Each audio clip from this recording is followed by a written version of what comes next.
Les mesures ont été prises, des mesures fortes, dès la semaine dernière. Vous savez que Air France a suspendu ses vols, que des tours opérateurs à destination de la Chine suspendent leurs vols actuellement, qu'une cellule médicale s'est mise en place à Roissy pour traiter la quinzaine de vols quotidiens qui arrivent de Chine à Paris avec des professionnels de santé qui sont à même d'apporter du conseil médical et, le cas échéant, d'évaluer des patients. Oui, mais il n'y a pas, par exemple, de caméra thermique comme il y en a dans d'autres pays. Il n'y a pas un examen systématique des passagers qui arrivent de Chine. Les portiques thermiques, quand vous avez des passagers qui sont asymptomatiques, c'est-à-dire qu'ils peuvent porter le virus mais ne pas avoir de symptômes comme la fièvre, les portiques thermiques sont assez inefficaces dans ces cas et nous appliquons les mesures qui sont recommandées par les experts de l'OMS, par les experts européens et par les experts français. Mais il ne faut pas renforcer tous ces contrôles? Mais je veux dire qu'on allait quand même très vite. Vous voyez les premiers cas qui apparaissent en Allemagne, alors que nous avons des cas détectés en France depuis plusieurs jours. On peut suspecter que d'autres cas sont présents en Europe.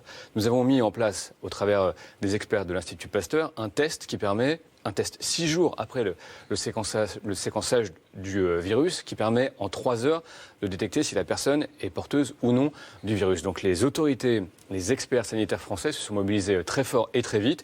Et puis nous allons mettre en place d'autres mesures, notamment les mesures de rapatriement. Alors d'abord, il y a un protocole effectivement qui est mis en place pour, avec une équipe de professionnels médicaux, faire le tri en quelque sorte de ceux qui sont symptomatiques, qui ont des symptômes de la fièvre par exemple ou des détresses respiratoires et ceux qui ne le sont pas.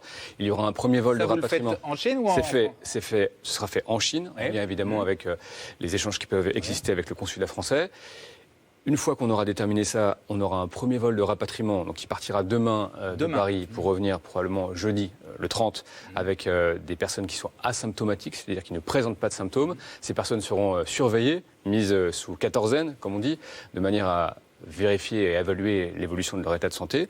Et puis vous aurez un second vol dont les dates sont à déterminer, avec des personnes qui sont symptomatiques, donc porteuses possiblement du virus, et qui seront, elles, médicalisées à leur arrivée à Paris. Je constate que la grève reconductible est terminée dans les transports. Demain, il y aura un plan de transport normal. Alors c'est ce que dit la présidente de la RATP, la grève est derrière nous, vous confirmez?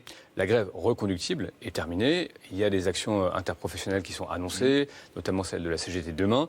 Mais le plan de transport demain sera normal ou quasi normal, tant sur le réseau RATP que sur le réseau SNCF partout en France. Donc la grève telle que nous l'avons connue au plus fort du mois de décembre est terminée.